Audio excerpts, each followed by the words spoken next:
Tonight we sail out into a dark stitched with stars, the kind of night where the horizon blurs and the sea seems to breathe beneath you. The air tastes faintly of salt and nutmeg, and the deck creaks as if the ship itself is whispering secrets. You lean on the railing, feeling the humid breeze of the tropics brush your face. It's a gentle beginning to a voyage that once drove kings mad and filled empires with envy. You probably won't survive this. Not the storms, not the pirates, not the temptation of profit, but let's pretend you might. So, before you get comfortable, take a moment to like the video and subscribe, but only if you genuinely enjoy what I do here. Now, dim the lights, and let's ease into tonight's journey together. You stand at the edge of the known world, or at least what ancient geographers thought was the known world. The eastern tip of the Indonesian archipelago, the fabled Maluku Islands. Sailors once called them the Spice Islands, a name whispered like a promise. Their riches weren't measured in gold, but in tiny brown buds, cloves, nutmeg, and mace, luxuries so rare they could buy a house in Venice or topple a dynasty in China. The ship rocks gently, its sails catching the faintest wind from the north. A smell rises from the hold, sharp, peppery, almost floral, the scent of dried clove flowers, worth more than silver back in Rome. You imagine Roman merchants, sweating in togas, bargaining in Alexandria for these same buds brought by mysterious islanders from the east. Historians still argue whether those early traders ever set foot in Maluku, or merely bought their wares second-hand, never knowing where the magic began. Your captain, a wiry man with teeth like pearls and skin baked a shade darker than the deck boards, laughs as you peer over the rail. "You're standing on history," he says, tapping the planks. "Every plank, every rope, paid for by Spice." His name is Bima, though you suspect that's not his real one. Every sailor here seems to have several, one for trade, one for tax, one for theft. He gestures eastward, where the stars hang low. "Out there," he says, "the sea is thick with ghosts of ships that never made it back." You laugh softly, thinking he's joking, but his eyes remain fixed on the horizon. There's a saying among the Bugis sailors, "The sea gives, and the sea keeps." You feel that truth in the way the tide pulls at your thoughts. The route you follow is old, older than the first Arabic sea charts, older than the Hindu kingdoms that once ruled Java. It began as a web of island-hopping paths, used by local fishermen long before foreign sails ever cut the horizon. Austronesian mariners, ancestors of today's islanders, rowed dugout canoes with outriggers across thousands of miles, guided only by the stars, the flight of birds, and the taste of the wind. One quirky tidbit from early explorers claimed these sailors could smell land before sighting it. Modern science might scoff, but anyone who's spent months at sea knows the air truly does change when land draws near, sweeter, heavier, full of green promise. By moonlight, the crew hums an old chant. You don't understand the words, but they loop like the waves, rhythmic and soothing. One man beats time on a hollowed log, another sharpens a blade. The sound blends with the creak of the rigging until you can't tell what's music and what's motion. Somewhere below deck, a crate of clove buds shifts with a faint shush, like sand in an hourglass. As dawn begins to pale the sky, the scent of the islands grows stronger, sweet, spicy, with a hint of volcanic ash. It's almost narcotic. You remember reading that medieval Europeans once believed spices grew only in paradise, harvested by giant birds. A few early maps even marked the equator as a line of fire, beyond which men could not live.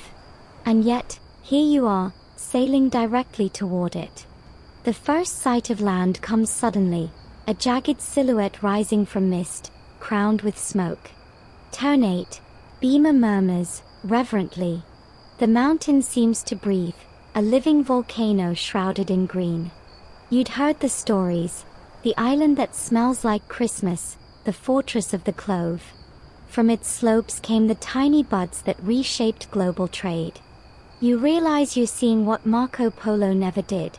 Though he wrote of islands rich in spice, he likely never reached them.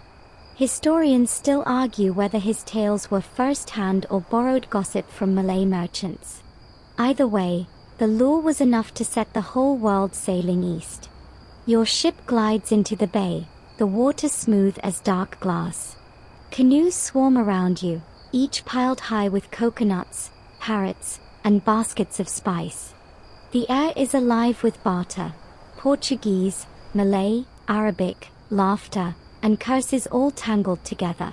Somewhere, a conch shell sounds, a call to trade. Beamer grins and tosses a handful of colored beads to a canoe, and a boy tosses back a clove-stuffed garland. Fair exchange, Beamer says. You raise an eyebrow, he shrugs. Value is what the world believes. As the anchor drops, you realize this chaos of scent and sound, is the pulse of the ancient world. Every empire you've ever read about, Rome, China, India, the caliphates, had arteries that led here, to these volcanic specks on the map. The Maluku Islands were the heart of a global fever, the craving for flavor, fragrance, and power. Night falls again. Fires flicker along the shore, and drums echo across the bay. You lie back on the deck, lulled by the rhythmic wash of waves. Somewhere out there, beyond the curve of the world, merchants still dream of finding routes faster, safer, richer. You, though, you're already here, at the source. And as the volcanic glow paints the clouds red, you begin to understand why the world once lost its mind for spice. Ternate greets you not with a handshake, but with a hiss of steam from its volcanic crown. The island seems alive, breathing sulfur and spice in equal measure. You step ashore at dawn, the sand black and warm, every grain whispering of eruptions past. The air tastes sharp, metallic, yet sweet with the perfume of clove trees that blanket the slopes like a green quilt. The locals call the volcano Gamolama, the mountain that dreams. You're not sure if that's comforting or terrifying, but you can feel the heat under your boots, pulsing faintly like the island's heartbeat. A group of traders greets you on the beach. Their clothes are a patchwork of worlds, Indian cotton dyed indigo, Chinese silk sashes, and necklaces made from shark teeth. You catch the scent of clove oil in their hair, strong enough to make your eyes sting. One of them offers you a small cup carved from coconut shell, filled with a dark, aromatic brew. It burns your tongue but leaves your lips tingling. For courage, he says, grinning. You think it might also be for numbness. Above you, perched on a rise overlooking the sea, stands the Sultan's palace. It isn't grand like a European castle, no marble, no towers, but it gleams all the same, with whitewashed walls and carved teak pillars polished by generations of hands. The Sultan of Ternate is said to command the clove trade with an iron smile. He doesn't just rule the island, he rules the scent that rules the world. You're led through gardens of spice trees and orchids to a shaded veranda where the Sultan awaits. He's younger than you expected, maybe in his 30s, with the calm eyes of someone who knows the price of everything. His robes shimmer like liquid bronze in the light, and when he speaks, his breath carries the faint sweetness of cloves. You realize why the traders called it Sultan's breath. It's almost intoxicating. He gestures for you to sit, and servants bring trays of roasted bananas and coconut water. A parrot on a golden perch squawks haga. Haga. Price, price, in the local tongue. You laugh, and the Sultan smiles thinly. Even my bird knows business, he says. He begins to speak of the spice routes, how ships from Gujarat and the Persian Gulf arrive each monsoon, their hulls fat with cotton and beads, leaving with cargoes that could ransom kings. He tells you of the old deals made under moonlight, the quiet wars fought over who gets to touch which tree, and how, once, a single sack of cloves was worth a man's lifetime wage in Lisbon. As you listen, you notice the walls behind him are covered with strange maps, half myth, half geography. One shows the world as a giant flower, each petal labeled with ports, Calicut, Aden, Malacca, Ternate at the heart. You trace the roots with your eyes, following the invisible paths of wind and current that link continents together like veins. Historians still argue whether such maps were symbolic or navigational, but you suspect it hardly matters. For these people, trade wasn't just movement, it was identity. The Sultan's tone shifts. There are lies among the traders, he says softly, about who first brought spice to the West. Some say the Arabs. Others, the Chinese. I say the sea brought it. It carries everything and keeps nothing. He chuckles. Even truth. A servant brings in a small chest, carved with serpents. When the lid opens, the smell nearly knocks you back, a storm of cloves, nutmeg, and dried flowers. You can see why men once wrote poetry about this scent. The Sultan dips a hand in and lets the buds fall through his fingers like sand.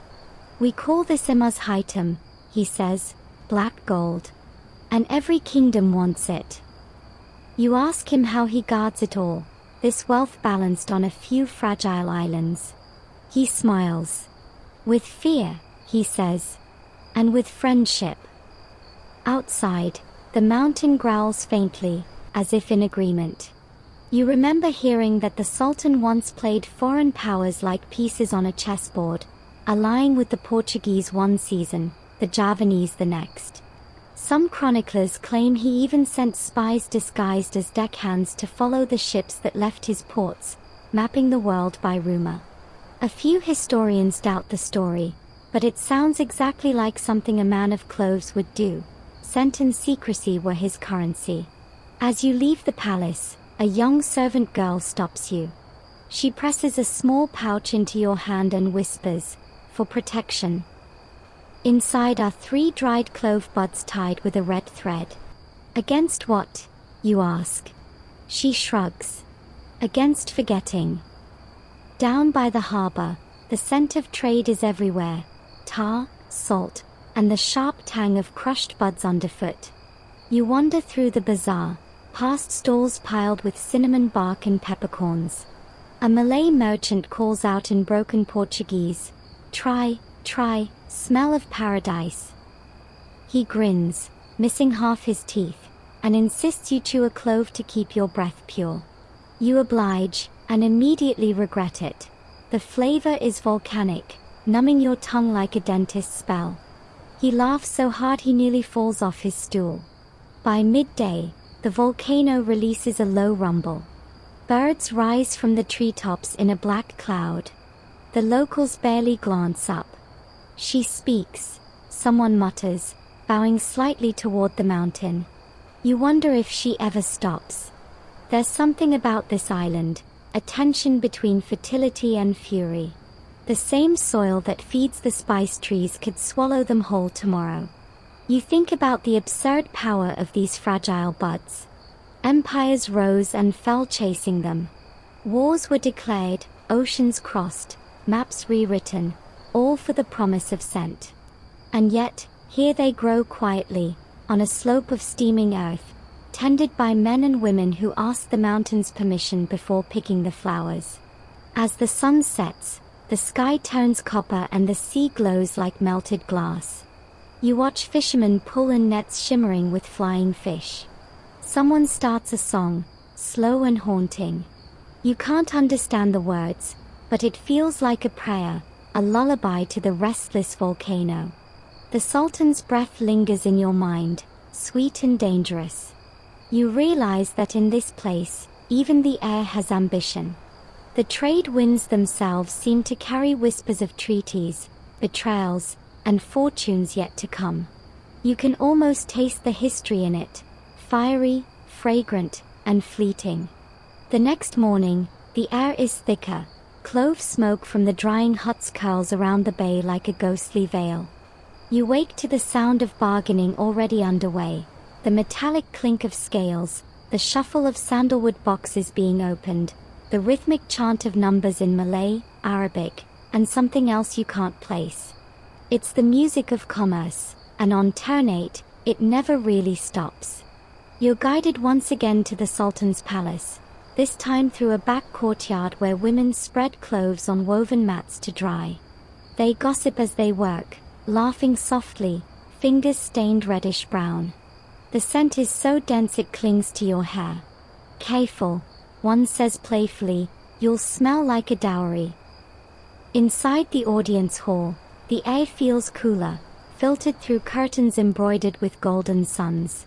Today, the Sultan sits flanked by foreign guests, a Gujarati merchant in a crisp white robe, a Chinese sea captain with lacquered nails, and a nervous man from Venice wearing too much perfume and not enough humility. You catch his accent, Italian, from the north.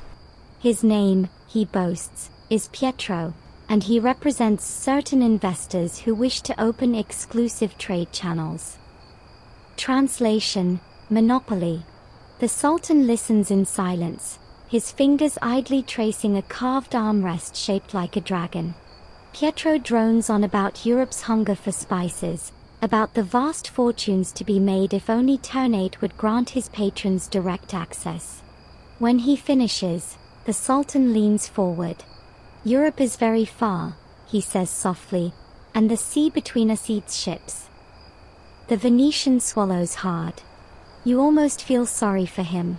Almost. The Gujarati merchant laughs, flashing gold teeth. The Sultan doesn't need faraway kings, he says. We have all the buyers we need.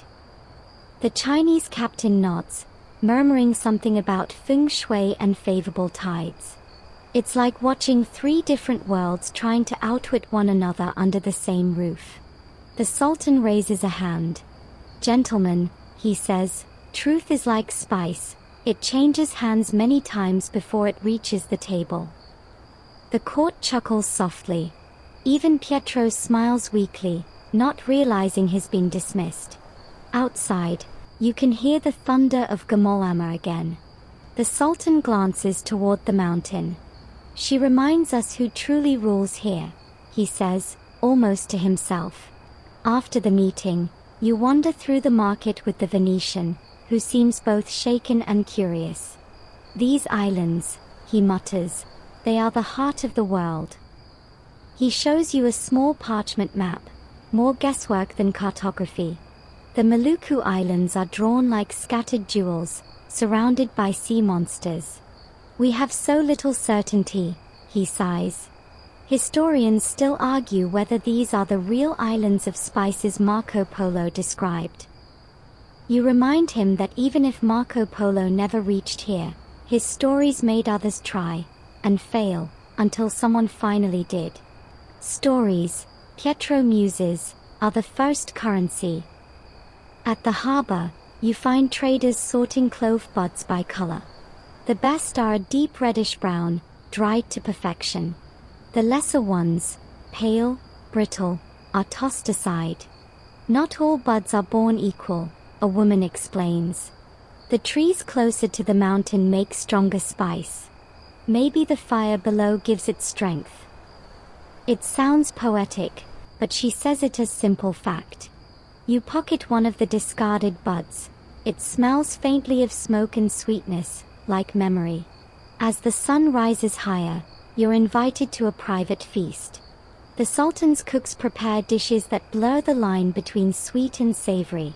Fish stewed with clove and tamarind, rice perfumed with nutmeg, and a strange dessert of banana and pepper that somehow works. One of the guests jokes that eating here is like swallowing an entire market. You nearly choke on your laughter. Midway through the meal, a messenger bursts in, a boy breathless from running uphill. He bows deeply, speaking in rapid Ternatan. The Sultan's expression tightens. You can't make out the words, but you recognize the tone. Foreign ships, spotted near the southern horizon. The Portuguese, maybe, or the Arabs returning early with the monsoon. The Sultan dismisses the guests with a polite nod, but his mind is already elsewhere. You follow him outside, where he stares toward the glittering sea. Every sail brings either gold or death, he murmurs. sometimes both. That evening, the town buzzes with rumor. The Portuguese, they say, have been seen near Tidor, Ternate's rival island just across the strait. The two islands are like twin siblings forever quarreling over who smells sweeter. Each claims divine right to the spice trade, and each keeps an uneasy eye on the other's volcano, as if the mountains themselves are in competition. You cross the strait at sunset in a small canoe, the water a mirror of molten copper. The paddler, an old man with skin like driftwood, tells you a local legend. Once, Ternate and Tidor were a single island, but the gods split them apart because the people fought over a single clove tree. Now, he says, they fight over thousands. He cackles, missing most of his teeth. On Tidor, the streets hum with gossip of alliances and betrayal. You meet a Javanese trader who claims he's carrying letters between rival sultans. Love letters, he insists, though you doubt that. Sometimes trade is romance, he winks. Sometimes war just wears perfume. The night ends in a smoky tavern where sailors argue over the best route to the Banda Sea. A young cartographer, barely old enough to grow a beard, shows off his half-finished world map. No mermaids, just lines and guesses. The Earth is bigger than we think, he says, tapping the parchment. Or smaller, depending on who's paying. You buy him a drink for that wisdom. Outside, the volcanoes of Ternate and Tidor glow faintly in the dark, like two candles burning in rivalry. You wonder how many centuries this dance of fire and spice will continue before someone from far away, someone with cannons and crosses, decides to snuff one of them out. You breathe deep. The air is thick with clove and anticipation. Tomorrow, new sails will appear on the horizon, and the delicate balance of this world will shift again. For now, though, the islands sleep, restless, fragrant, and full of secrets that no map can truly hold. You wake before dawn, the sea still ink black and the horizon just beginning to blush. The scent of damp earth and cloves hangs in the air, heavier than the mist. Today, you'll leave the royal courtyards behind and venture inland, to the slopes of Gamolama, where the spice trees grow wild and the harvesters whisper to spirits before touching the bark. Your guide is a wiry young man named Ciro, barefoot and smiling like mischief incarnate. He carries a woven basket and a machete polished smooth from use. We don't pick the buds, he explains, we listen for when they want to be taken. You chuckle, thinking he's joking, but his expression is solemn. Each clove tree has its own guardian, he adds. If you cut too early, the spirit gets angry. You nod, deciding not to test the theory. The trail winds upward through a jungle alive with noise, cicadas shrill, parrots gossip, the distant rumble of the volcano like a heartbeat. The air grows cooler as you climb, yet somehow thicker. Every breath tastes of spice, sap, and smoke. You brush against a tree trunk slick with moss and realize it's bleeding a faint, fragrant resin. Clove tree, Ciro says proudly, patting it. She's sleeping now. We wake her after the rains. Further up, you reach a small clearing where a group of harvesters are already at work. Men and women, young and old, moving in quiet rhythm, their hands quick and reverent. They use long bamboo poles with baskets tied to the end, gently shaking the buds loose. The clatter of cloves falling into woven trays sounds like soft rain. One woman hums a tune that seems older than the mountain itself. When you ask about it, Ciro says it's a song to keep the spirits calm. The trees remember voices, he adds. You think about the forests of Europe, oak, pine, elm, and how no one ever thought to sing to them. Maybe that's why the spice trees thrive here, and nowhere else. A small shrine stands at the edge of the clearing, a rough altar of stones, adorned with flowers, coins, and what looks suspiciously like crocodile dung shaped into little suns. You raise an eyebrow. Ciro grins. For luck, he says. same as the old sailors used on their faces. You laugh, remembering a half-drunken story you heard from Bhima about sunburn remedies involving precisely that. Some traditions, it seems, travel well. As the harvesters rest, one of them offers you roasted cassava dipped in clove sugar. The sweetness burns slightly, but it's addictive. Good for the stomach, she says. And for remembering dreams. You chew slowly, wondering what she means. You ask Ciro how long his family has been gathering cloves. He shrugs. Before the first white sails, he says. Before the men with books. He points toward the sea, invisible beyond the trees. Long ago, ships came with no flags, just traders. They brought mirrors, iron, stories. Then came men with flags. They brought rules. Historians still argue whether the earliest foreign contact came from India, Arabia, or China. Each claims the honor, but the islanders' memories don't care for timelines. They measure history in seasons, eruptions, and trade winds.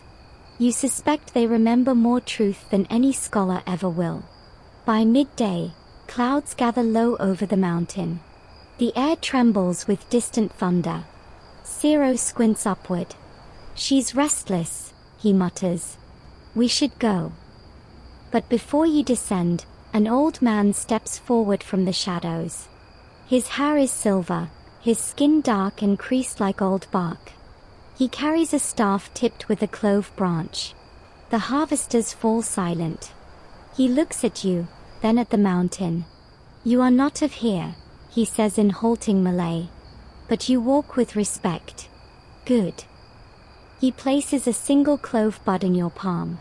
For the sea, he says. So it remembers your name. You want to ask who he is, but Ciro bows low and urges you to follow.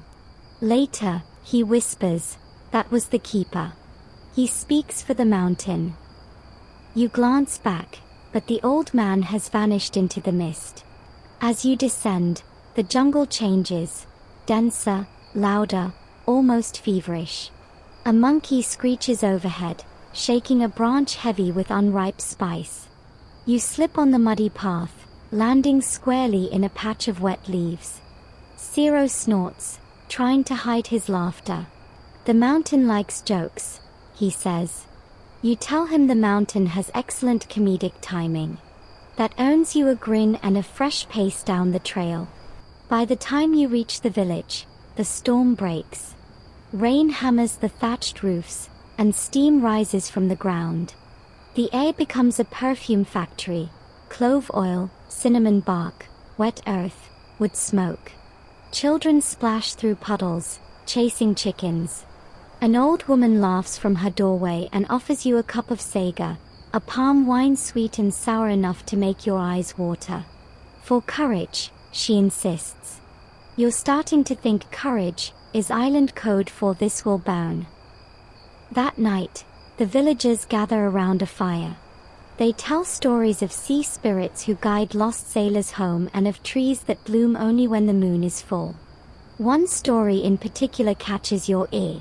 A tale of a sailor who tried to steal a sacred clove branch and was dragged into the volcano by invisible hands.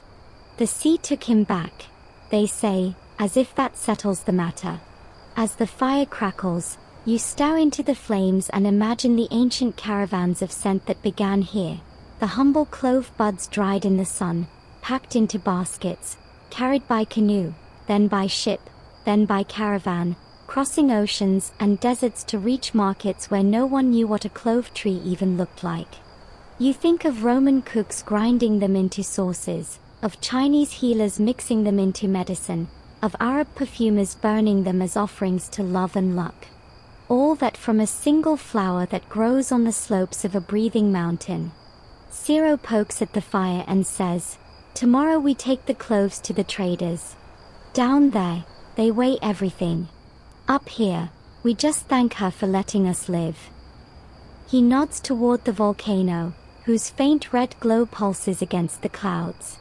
You wonder how long this fragile ritual, this rhythm of harvest and humility, can survive the noise of empire closing in. The scent in the air is both promise and warning. You tuck the old man's clove bud safely into your pouch, unsure whether it's protection or prophecy.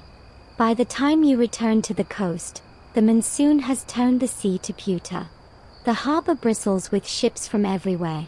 Javanese junks, Arab dhows, Malay prahus, even one vessel flying the curious Red Cross of Portugal.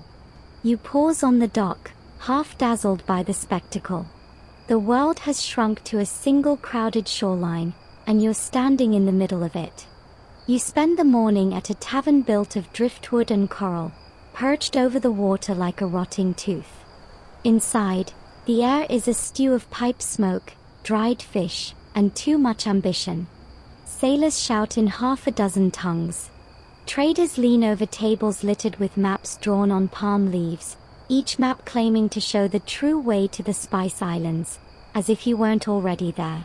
A burly man with ink-stained fingers waves you over. "Cartographer," he says proudly, tapping a smudged compass tattoo on his forearm.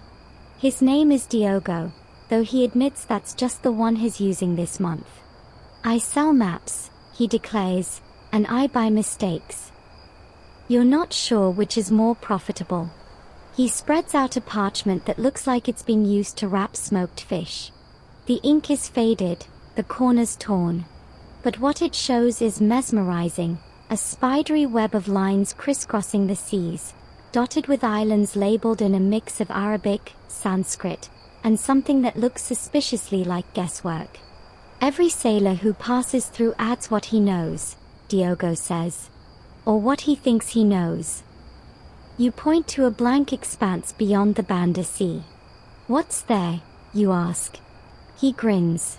"Depends who's paying. For some, I draw monsters.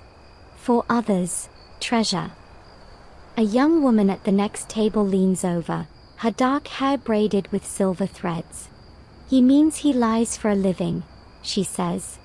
Her name, she tells you, is Laxmi, and she's a Javanese navigator.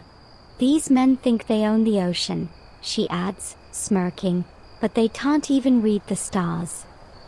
You ask how she learned navigation. "My grandmother," she says, "and her grandmother before her. The sea speaks if you listen." You remember Ciro's words about the trees listening, and you realize the same reverence runs through land and sea alike. Diogo rolls his eyes. "The sea speaks, yes, usually to tell us we're lost." Laxmi ignores him, producing a small wooden instrument from her pouch, a kamul, a simple square card with a string attached. "Arab sailors use this," she explains. "Measure the height of a star, find your latitude. Works better than praying." You try it, holding the card to the horizon. She adjusts your grip gently, her fingers warm. "Now," she says softly, "you know where you are." You feel oddly proud, as if the universe just gave you a wink. The tavern hums with arguments about routes and riches. One drunk swears he's seen a sea route south of Java that leads straight to the edge of the world. Another claims a mapmaker in Venice sold him a chart that shows India upside down. Historians still argue whether, Diogo says with mock seriousness, any of us have ever actually drawn the same world twice. Outside, rain lashes the harbor. You follow Laxmi onto the pier, where she shows you her ship, a sleek prahu painted in red and black. "We sail at dawn," she says. "Heading east. You should come. We're chasing rumors." "Rumors of what?" you ask. She smiles. "Of islands that appear and vanish. Of spice trees that grow silver buds. Of a map hidden by men who didn't want the world to be too easy." You glance back at the smoky tavern. Inside, Diogo is already selling another exclusive route to a man who looks like he's never been on a boat. You nod to Laxmi. "I'll come." At dawn, you board her ship. The rain has eased, leaving the world freshly washed, the sea slick and metallic. The crew, half Javanese, half Macassaries, move with practiced ease, hoisting sails dyed the color of old blood. Laxmi takes her place at the helm, eyes scanning the horizon like a hawk's. You sail eastward, leaving Ternate behind. The volcano shrinks to a smudge, its smoke trailing into the clouds. The sea stretches endlessly ahead, dotted with coral atolls and whispers of uncharted isles. The air is thick with the smell of salt and clove oil. The ship itself seems perfumed by trade. By midday, the current grows stronger. Laxmi points to a cluster of rocky islets barely visible above the waves. We call those the teeth of the sea, she says. Many ships never make it past. You watch as the sailors toss offerings overboard, flowers, rice, a few drops of palm wine. To the guardians, one mutters. You ask if they mean spirits or sharks. He grins. Yes. Later, as the sun begins to set, Diogo's map comes to mind, the one drawn by too many hands, each adding their own truth. You realize how fragile knowledge is here, how much of it is stitched together from luck and lies. Maybe that's why the spice routes stayed lost for so long. No one ever agreed on where they truly were. The wind rises, snapping the sails. Laxmi calls out commands, her voice steady and sure. You can't help but admire her, this woman who steers through storms while men in velvet halls argue about her world. She catches your glance and grins. You thought the sea would be polite. You laugh, gripping the railing as the ship dips into a trough and climbs again. The spray hits your face, cold and sharp. It's not polite, you shout, but it's honest. She nods. Exactly. The land lies. The sea never bothers. That night, you anchor in the lee of a small, nameless island. The crew gathers around a lantern, eating rice and dried fish. Someone tells a story about a Portuguese captain who sold a map that led straight into a reef. He said the reef moved, the sailor adds, to general laughter. Maybe it did, Laxmi says quietly. The sea rearranges itself when it's bored. You look out into the darkness. The waves glimmer faintly, each crest tipped with blue fire from the plankton. The island smells of wet leaves and some strange sweetness you can't identify. For a moment, you think you hear music, a flute? The wind. But it fades too quickly to be sure. You lie back on the deck, the stars enormous above you. The Southern Cross hangs low, pointing south toward seas yet unmapped. You realize that every sailor before you, Arab, Chinese, Malay, European, has looked up at this same constellation and wondered if the world has an edge. Maybe it doesn't. Maybe it just loops endlessly, like the scent of spice, disappearing and returning, lost and found again. You close your eyes and breathe deep. Somewhere ahead lies Banda, the heart of nutmeg, the next promise of paradise. For now, the sea carries you gently eastward, its rhythm steady, its secrets patient. The Banda sea spreads before you like a sheet of hammered silver. The horizon burns with morning light, and in that glow rises a chain of emerald islands, the Bandas, tiny and perfect, cradled by reefs as sharp as a merchant's wit. You can already smell nutmeg on the wind, sweet and warm, like someone baking far away. Laxmi stands beside you at the helm, her hair whipping in the wind. There, she says, pointing toward the largest island. Banda Nera. The heart of the world's dreams. As you draw closer, you see terraces of nutmeg trees climbing the hillsides, their leaves glossy as silk. Between them shimmer white-walled villas and warehouses, the ghosts of earlier empires. Traders, farmers, and priests all once claimed this place. Now they've left only ruins and recipes. When you step ashore, the scent nearly overwhelms you. Nutmeg isn't sharp like clove, it's rounder, softer, and strangely haunting. The locals call it pala, and they treat it with reverence. It's a gift, your guide says, and a curse. same as every treasure. You follow a path through dense greenery. The nutmeg trees stand in neat rows, their trunks wrapped in vines. The fruit hangs like small yellow plums, splitting open when ripe to reveal the prized seed within, a dark brown nut cradled in a lace of red mace. You pluck one and roll it between your fingers. It smells faintly of earth, sun, and something almost narcotic. Careful, warns a farmer nearby. Too much nutmeg, and you'll see things you shouldn't. He grins, toothless but merry. You laugh, thinking it's a joke, but he continues. Once, a sailor drank too much nutmeg tea and saw his dead mother dancing on the waves. He shrugs. He never came back from that. Historians still argue whether nutmeg's reputation as a hallucinogen was owned or exaggerated. What's certain is that it made people believe, in visions, in power, in the illusion of endless wealth. You can almost feel that fever in the air. At the market, stalls overflow with nutmeg and mace, stacked in neat pyramids. The colors shimmer under the tropical sun, red, gold, brown, and a dozen shades between. Traders shout in every language you've heard so far and a few you haven't. The noise is pure theater, part commerce, part ritual.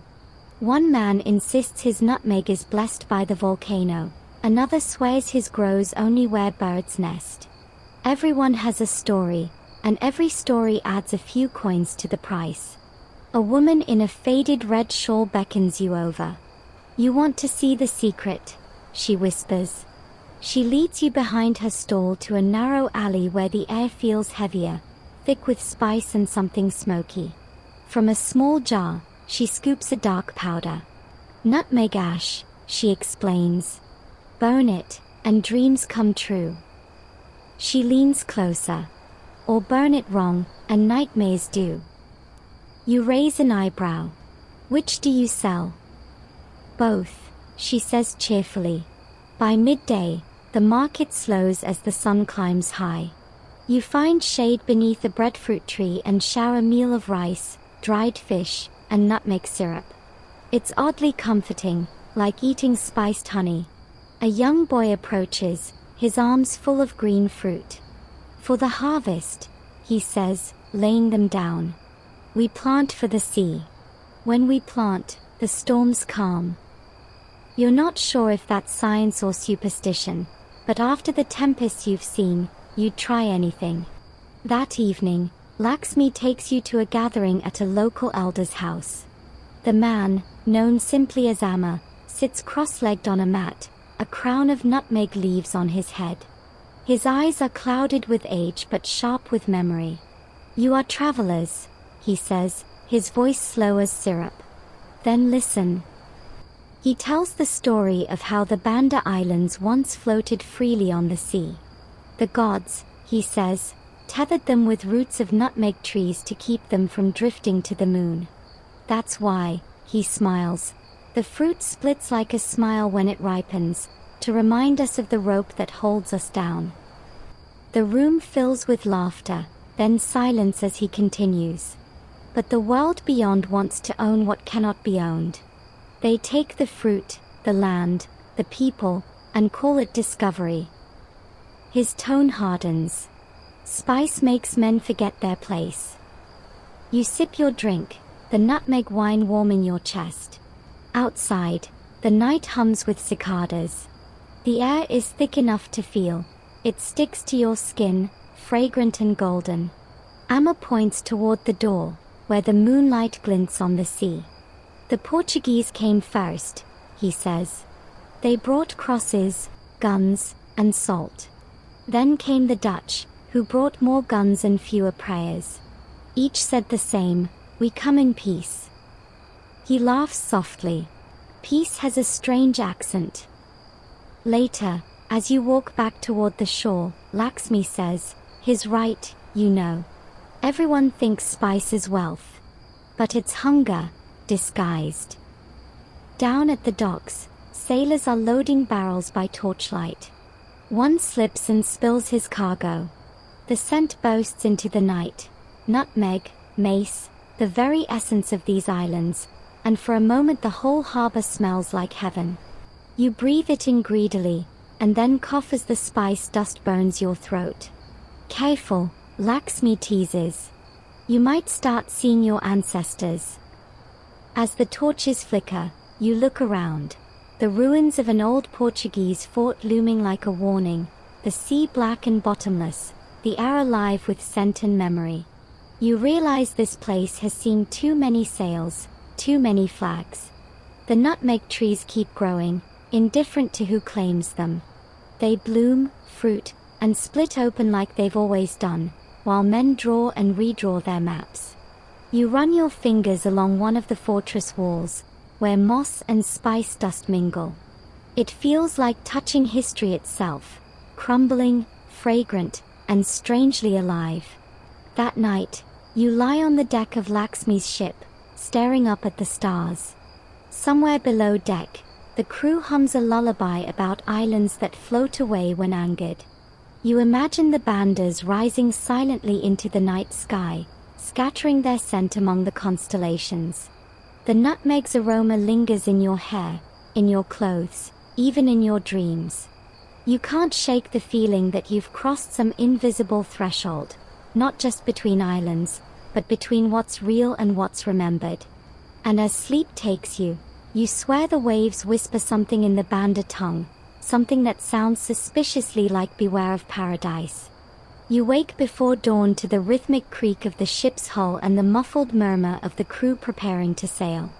The sky above Banda Nera glows faintly pink, as if the island itself is blushing from too much attention. You stretch, the air thick with the scent of nutmeg and salt, and watch as the shoreline slips away once more. The sea is calm at first, a mirror of coral blues and molten gold. Lakshmi stands at the prow, her face unreadable. "We're heading south," she says quietly. "To the Forgotten Islands. They used to trade with Banda before the maps erased them." You frown. "Erased?" She nods. "Not by time. By politics." By mid-morning, the horizon is nothing but water. The Bandas have vanished behind a curtain of mist, and ahead, the world feels both endless and claustrophobic. The crew moves like clockwork, but their voices are subdued. Someone ties a charm of dried cloves to the mast, a good luck token, or maybe a bribe for the sea. As the wind rises, Lakshmi joins you at the railing. "There's a story," she begins, "about how nutmeg trees once grew on every island in these seas. But one day, the gods argued over who should own them. Each pulled at the roots, tearing the islands apart, scattering the trees." She glances at you. "That's why the roots are so hard to follow. The world itself was rearranged." You smile. Convenient explanation for bad navigation. She grins back. "Historians still argue whether that story hides a memory of real disasters, earthquakes, eruptions, shifting seas. But I prefer the divine version. It's more poetic." The wind turns suddenly fierce, flinging spray across the deck. The horizon darkens. "Squall," someone shouts. Within moments, the sea becomes a beast, waves rising, snapping, rolling beneath you like mussel. You grab a rope and hang on as the ship tilts, the sky splitting open with thunder. Lakshmi's voice cuts through the chaos. "Reef ahead." You squint into the rain and glimpse it, a jagged crescent of black rock barely visible beneath the foam. The helmsman wrestles with the tiller. The ship groans, inches from disaster. Then, almost miraculously, the wind shifts, pushing you clear. When the storm finally passes, the sea calms to glass. Everyone moves quietly, shaken but alive. Lakshmi wipes rain from her face. "You probably won't survive this," she mutters dryly, echoing your very first night's warning. You both laugh, a little too hard. By afternoon, you spot land again, a cluster of small, lush islands rising from turquoise water. "Pulau Seram," Lakshmi says. Island of Spirits. You anchor near a white beach fringed with palm trees. The moment you step onto the sand, you sense something different. The air hums faintly, as if the island itself is holding its breath. A group of villagers greets you, their faces painted with ochre and charcoal.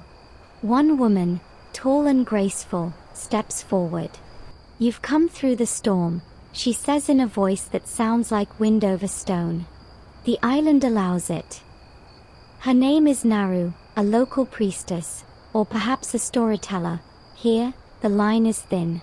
She leads you inland to a clearing surrounded by towering trees, their roots gnarled like old hands. "These are mother trees," she explains. "Older than our memory. They guard the path between islands." You notice symbols carved into the bark, spirals, stars, and something that looks like a sailing ship.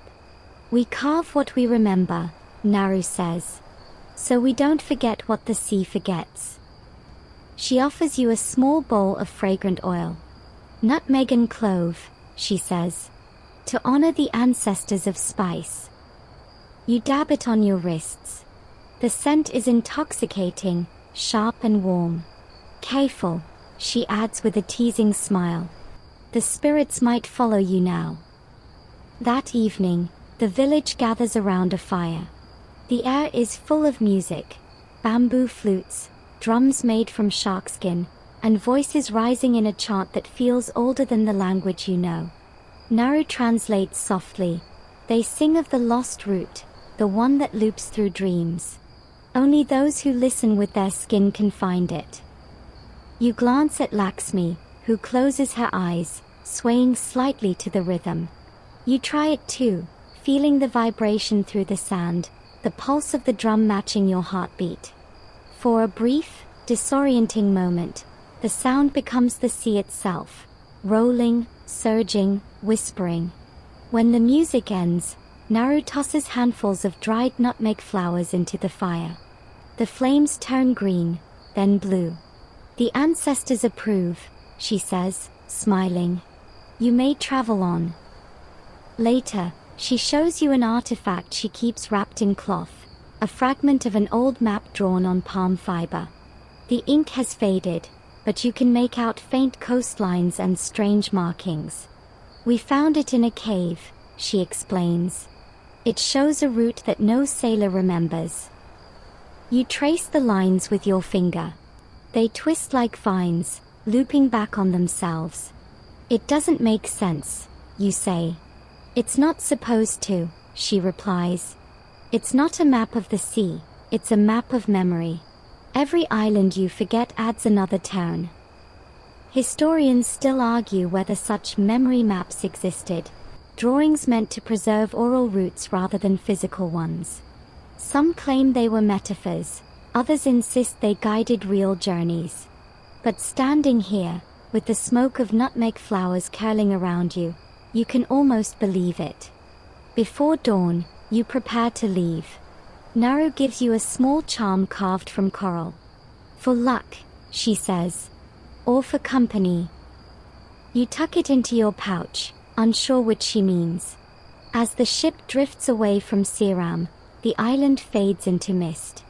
The charm feels warm against your palm. The crew murmurs softly, still half under the spell of the night's ritual. You look back once more. For a moment, you think you see lights moving among the trees, green, flickering, almost playful. Fireflies, perhaps. Or something older. The sea resumes its steady breathing. The storm is forgotten, but its taste lingers on your tongue, a reminder that every route worth finding demands a little risk, a little surrender. Ahead lies more water, more rumor, more shimmering possibility. Laxmi leans on the railing beside you. You still want to chase what's lost. You smile. Of course. What else is worth chasing? She nods. Then keep your charm close. The sea remembers names. And as dawn breaks, gilding the waves in molten light, you realize you're no longer just following spice routes. You're becoming part of one. The wind has turned lazy, brushing the sails like a cat against your leg. The sea is almost too calm, a suspicious kind of calm, the sort that makes sailors mutter about bad omens. You're days out from Siram now, charting a path so uncertain it may as well be imagined. Laxmi spends her mornings at the prow, squinting at the horizon as if she could will islands into existence. Below deck, the hold smells of cloves and sweat. Barrels creak, ropes hum, and somewhere a parrot swears in Portuguese. You've grown used to the rhythm, the slow roll of the ship, the hiss of waves against the hull, the constant background whisper of deals being dreamed. Around midday, a cry from the lookout cuts through the air. Smoke. You rush topside. To the east, a thin plume rises from an island half hidden in haze. Laxmi lowers her spyglass and grins. Ambon, she says. Island of the Clove Kings. You've heard of Ambon before. Every trader has. It's the jewel of the southern Moluccas, the heart of clove country, the place where wealth once grew on trees, literally. As you draw closer, the air changes.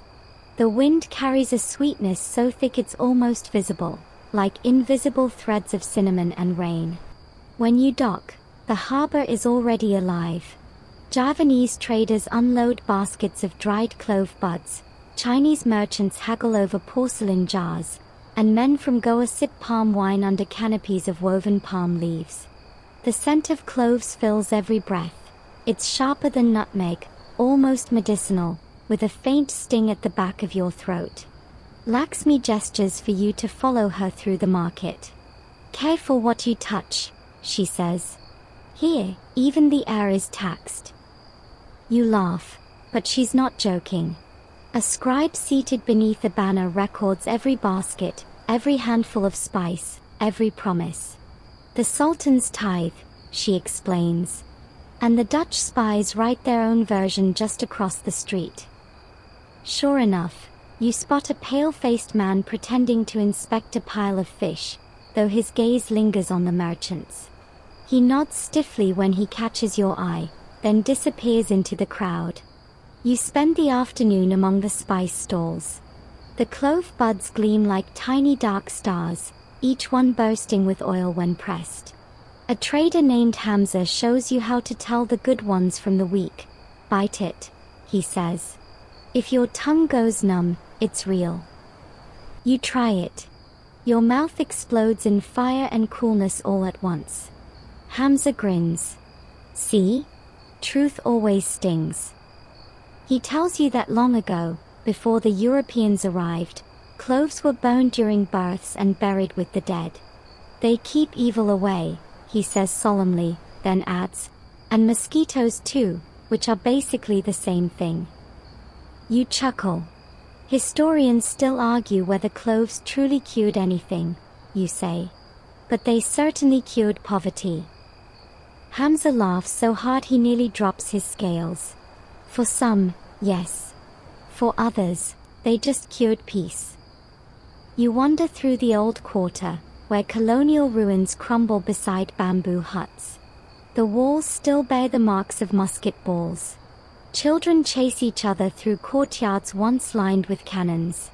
Ambon's been conquered so many times, Laxmi says quietly, that the stones have learned several languages.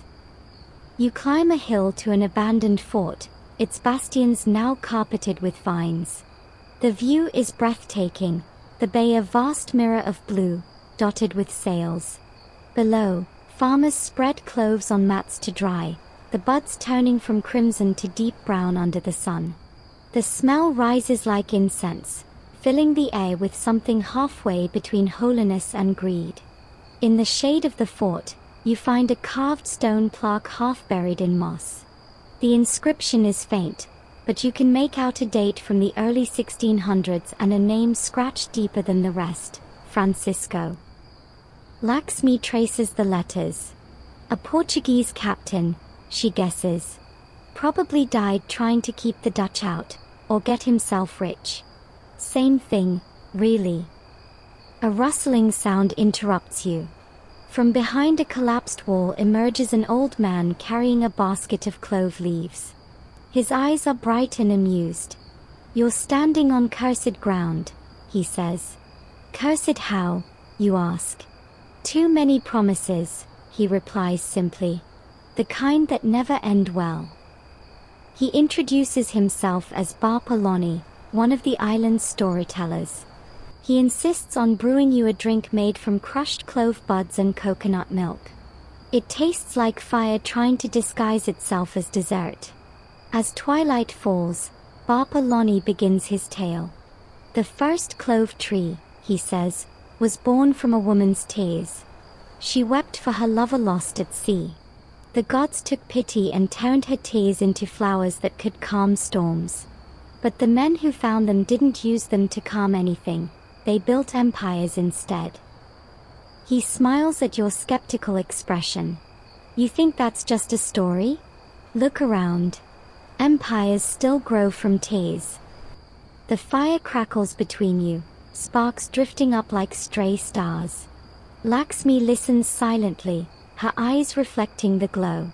You ask if the old man believes the islands are still hiding something, some secret route that connects all the spice lands. He chuckles. "The route isn't lost," he says. "It's just tired of being found." That night, you sleep in a trader's hut near the shore. The sound of the waves mixes with the soft crackle of cloves drying in the heat. Even your dreams smell spicy. You dream of maps that redraw themselves, of oceans shaped like shells, of Lakshmi steering a ship made entirely of light. Before dawn, you wake to drumming. Outside, villagers are performing a ceremony, men stamping their feet, women tossing handfuls of clove buds into the surf. "For the ancestors," Lakshmi explains, yawning beside you. "They say the sea remembers every ship that sinks. This keeps the balance." You watch as the clove buds drift out on the tide, tiny dark dots against the pale morning. Some sink immediately, others float, bobbing gently until they disappear. "Strange offering," you murmur. Lakshmi shrugs. "Everything returns to the sea eventually.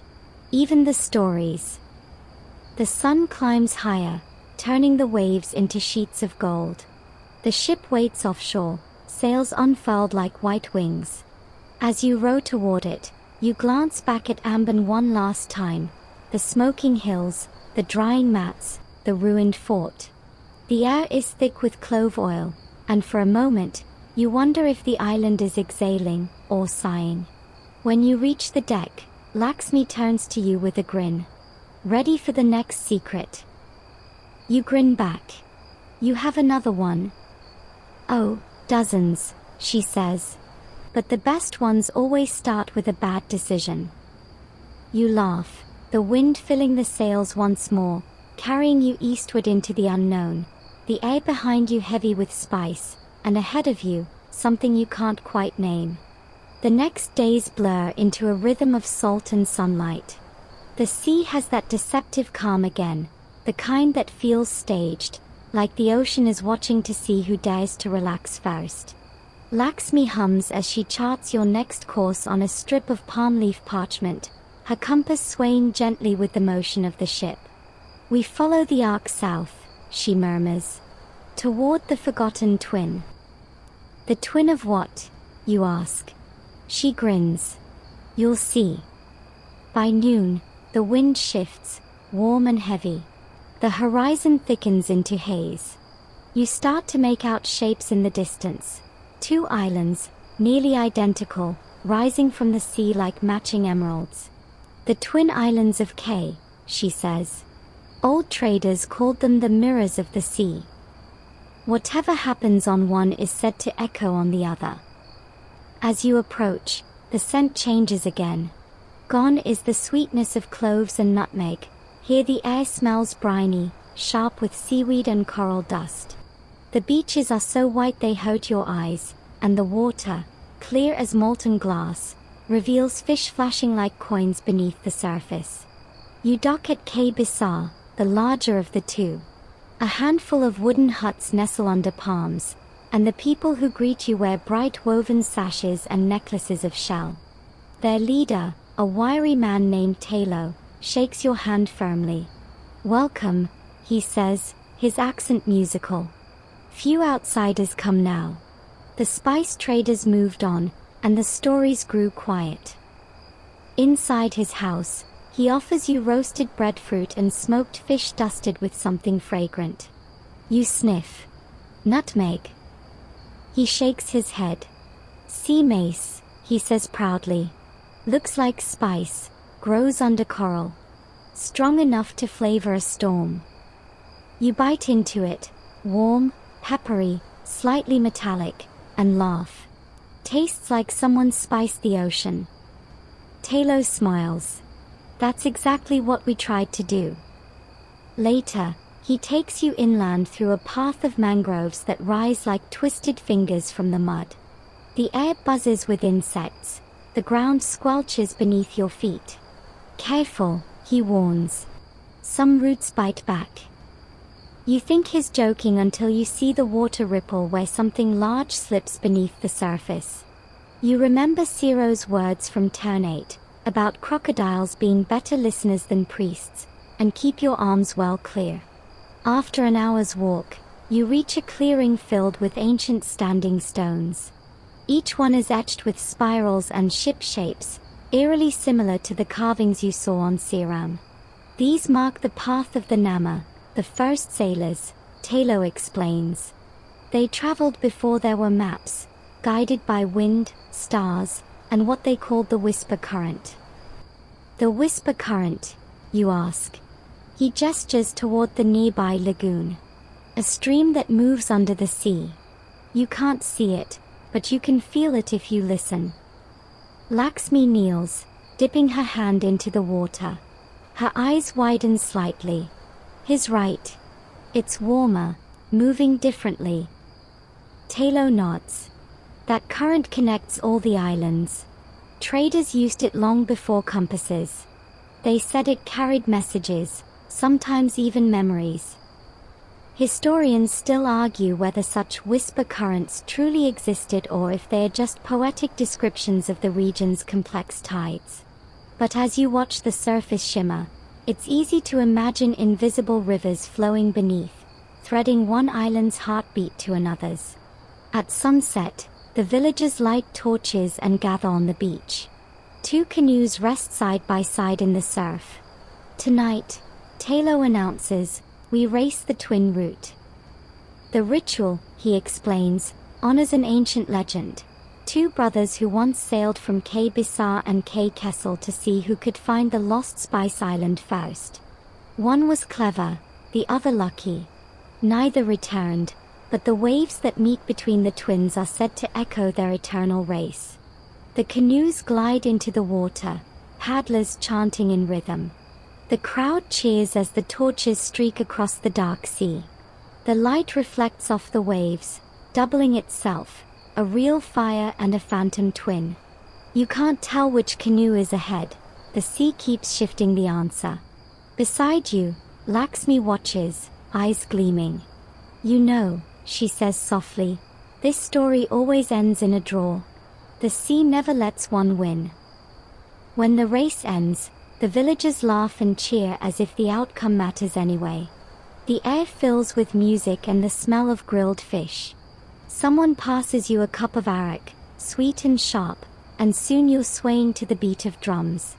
A woman in a coral headdress leans close, whispering, the lost route you seek, it passes through memory. Not water. Then she disappears into the crowd. Later, after the celebration fades, you and Lakshmi walk along the quiet beach. The moon hangs low, casting twin reflections on the calm sea, one for each island. The sound of the whisper current laps gently at your ankles. Lakshmi breaks the silence. My grandmother used to say these islands are alive. They move just enough that maps can never catch them. Maybe that's why they're twins, so they can blame each other when they shift.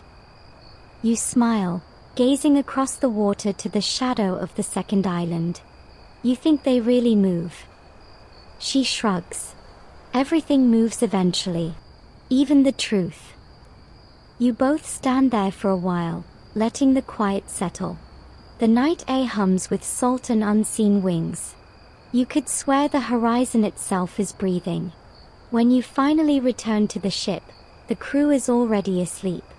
You lie on deck, staring up at the stars, which seem arranged slightly differently tonight, as though the sky, too, has shifted. The charm Naru gave you feels warm in your hand again. You hold it up to the starlight and notice something strange. Etched faintly into the coral is the same spiral pattern from the standing stones. You blink, wondering if it was always there or if the island left a new mark on it. The sea below glows faintly with plankton, twin streaks of light tracing the ship's wake. You whisper a thank you, to the islands, to the current, to whoever's still listening beneath the waves, and feel a small but certain tug, like the ocean acknowledging your presence.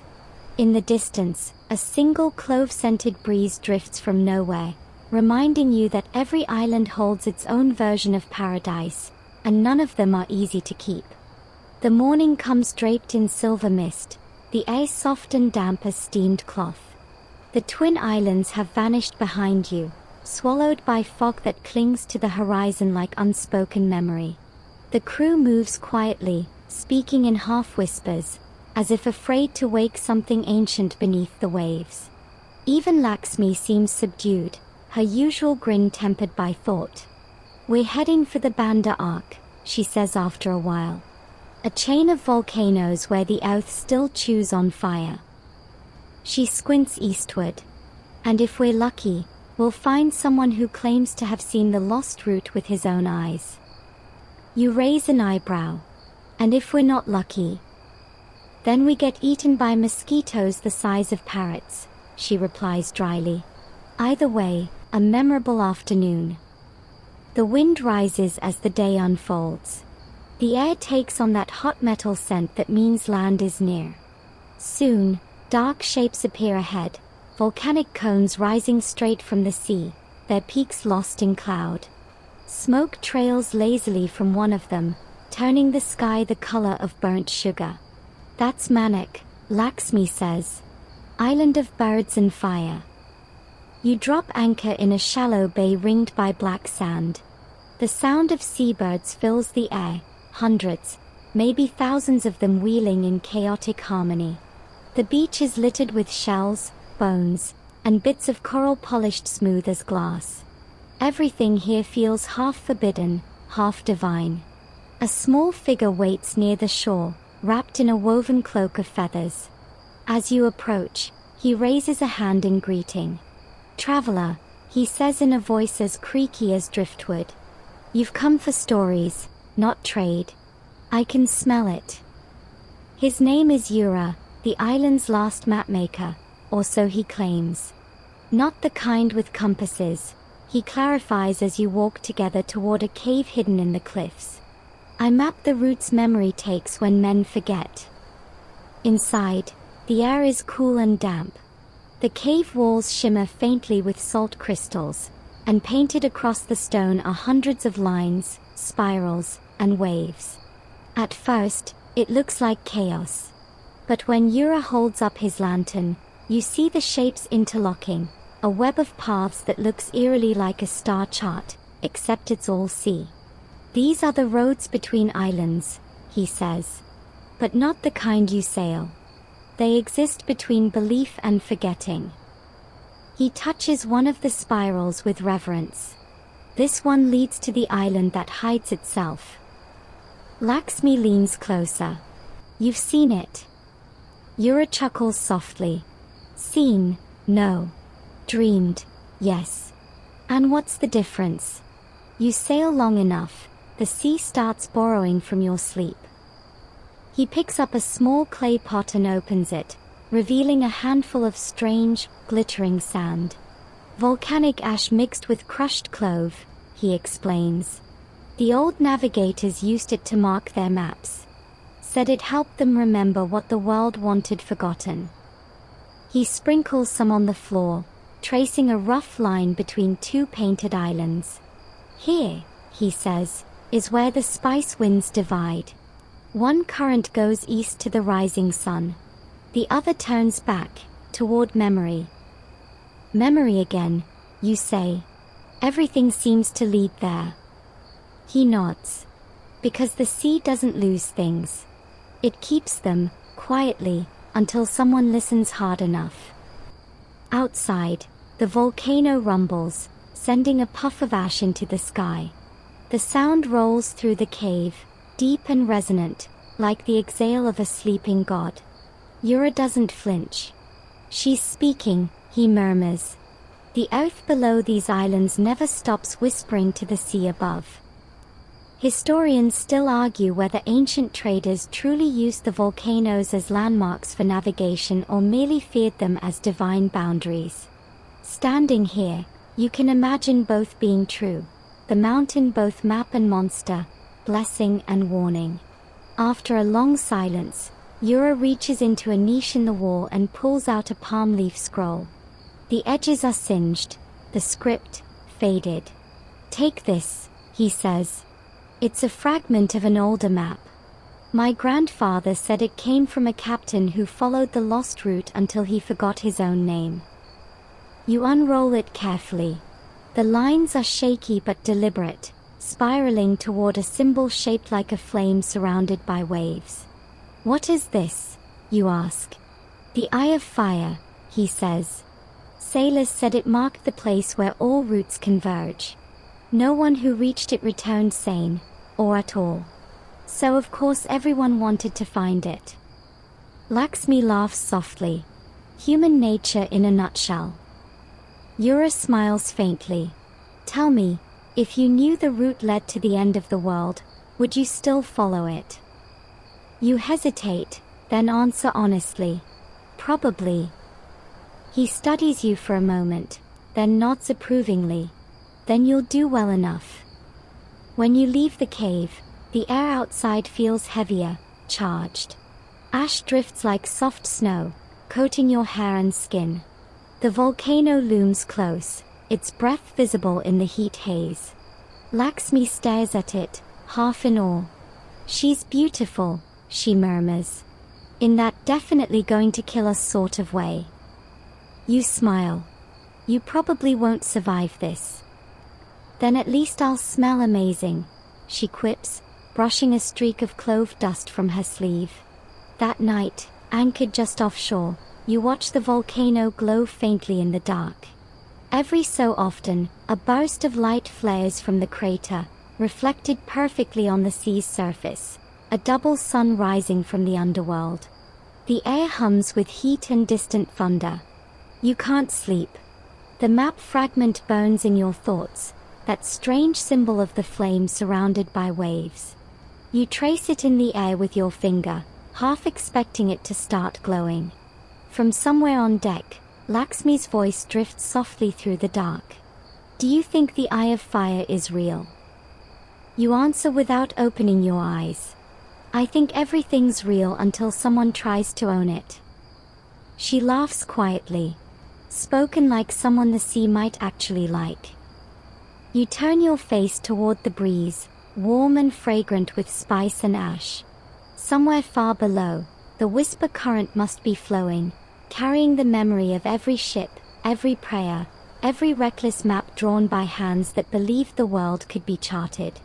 The volcano grumbles again, shaking the hull just enough to remind you that the earth, too, dreams of roots, paths that lead upward instead of outward. And as you drift toward uneasy sleep, you realize that every legend you've heard, the gods, the merchants, the islands that move, are all part of one long conversation between land and sea. You've just learned how to listen. Dawn comes in bruised shades of orange and smoke. The volcano behind you is a dark pyramid in the mist, its red eye still pulsing faintly as if to remind you that it's not done telling its story. The ship creaks as the crew prepares to sail east again. The air smells faintly of sulfur and clove, like the aftermath of an overzealous kitchen experiment. Lakshmi leans on the rail beside you, hair whipped by the morning wind. "We'll follow the old storm road," she says. It's the only way to the Aru archipelago. Most sailors avoided it.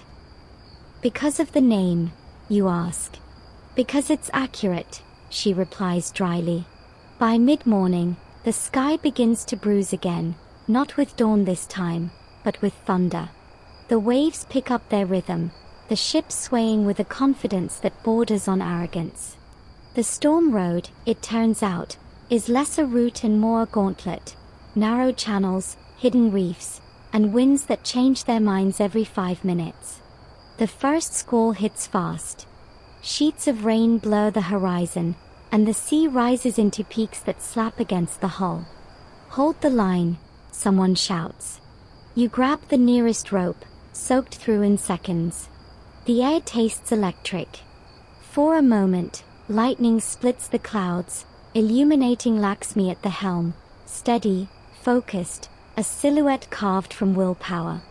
This is your idea of a shortcut, you yell. She grins without looking back. No, this is my idea of entertainment. A rogue wave hits broadside. The deck tilts. Your stomach drops like it's trying to flee the body. Then, as suddenly as it began, the rain slackens. The sea smooths itself out as if embarrassed by the outburst. For a few precious minutes, all is calm. Mist rises again, and in it, faint shapes begin to appear. Small islands, low and green, dotted with stilt houses above the shallows. Aru, Laxmi says softly. The last edge of the spice maze. You drift into a lagoon so clear you can see coral gardens below. Purple fans, orange sponges, and fish striped like festive candy. The air hums with life, parrots shrieking, cicadas buzzing, and somewhere in the mangroves, the faint croak of frogs that sound suspiciously like laughter. At the jetty, a tall man in a beaded vest waves you ashore. Welcome to Wokum, he says in a voice deep enough to vibrate your ribs. I'm Reno, keeper of the sky tree. The what now, you ask? He gestures toward the island's interior. The oldest tree in the archipelago. The traders said its roots touch every island beneath the sea. You exchange a glance with Laxmi, another poetic navigation myth, maybe, but follow him inland anyway. The forest closes around you, thick and green, its air heavy with the smell of damp bark and spice flowers. You pass fruit trees buzzing with bees, and vines thick enough to swing from, though you wisely don't. The path winds upward until you reach a clearing dominated by a single, colossal tree. Its trunk is easily the width of a small house, bark silvered with age. A thin mist clings to its base, giving the illusion that it's growing out of the clouds. This is the sky tree, Reno says reverently. Our ancestors said it was planted by the first wind. He places a hand on the trunk. Every root connects to another island. Some say if you sleep under it, you'll dream the whole world at once. Laxmi tilts her head. That sounds overambitious. Reno chuckles. It's not for the faint-hearted. Some wake with songs on their tongues. Others never wake at all. You, of course, are immediately intrigued. Could I try it? He studies you a moment, then nods. If you wish to risk knowing too much. You lie down under the great roots, the ground warm and soft, smelling of nutmeg and rain. The hum of insects fades. The air thickens. And then, silence. For a moment, nothing happens. Then you feel it, a pulse, faint but steady, rising through the earth into your bones. You close your eyes. Suddenly, you're no longer on Aru. You're adrift above a map that glows like molten bronze. The islands below shimmer like stars on black water. You can see the currents, glowing threads of blue and gold weaving between them, roots that shift and breathe like living veins. Voices murmur around you. Languages you don't recognize but somehow understand. Traders shouting prices. Sailors singing. Children laughing as they chase each other along docks that no longer exist. You see ships, tiny, moving lights, sailing along the glowing lines. Some follow smooth arcs, others vanish abruptly into darkness. At the center of it all, a single burning point pulses, the Eye of Fire. You recognize Yura's symbol instantly. The currents seem to twist toward it, drawn by gravity or longing. A shadow moves behind it, something massive, ancient, coiled in the dark. It turns, and you swear it looks straight at you. A flash of teeth like coral. Then, you gasp awake. Lakshmi is kneeling beside you, concern etched across her face. You were out for hours, she says. And mumbling in, well, something that wasn't Ba'isa. You sit up, heartbeat hammering. The air around the sky tree feels charged, the leaves whispering secrets in a language you half remember from the dream. I saw the roots, you say softly. All of them. They connect like veins. And at the center, the Eye of Fire, Lakshmi finishes. You said that before you woke. Reno nods slowly. Then the tree has shown you what it guards. Every traveler who sees the center must choose, to follow it, or to forget. Forget, you ask. He touches the trunk again. Knowledge is heavy. The sea does not carry those who cling to too much of it. You laugh nervously. Too late for that. Historians still argue whether the so-called sky tree was real or metaphorical, a symbol for the trade network itself, or perhaps for memory. But sitting beneath it now, the roots humming faintly under your hands, it feels undeniably alive. As the sun sets, the lagoon mirrors the sky, two worlds reflecting each other, one above, one below. You can almost believe Reno's tale, that the tree binds them, holding heaven and earth in quiet balance. Lakshmi stands beside you, arms folded. So, she says lightly, though her eyes are serious, are we really going to chase this Eye of Fire? You nod. We've come this far.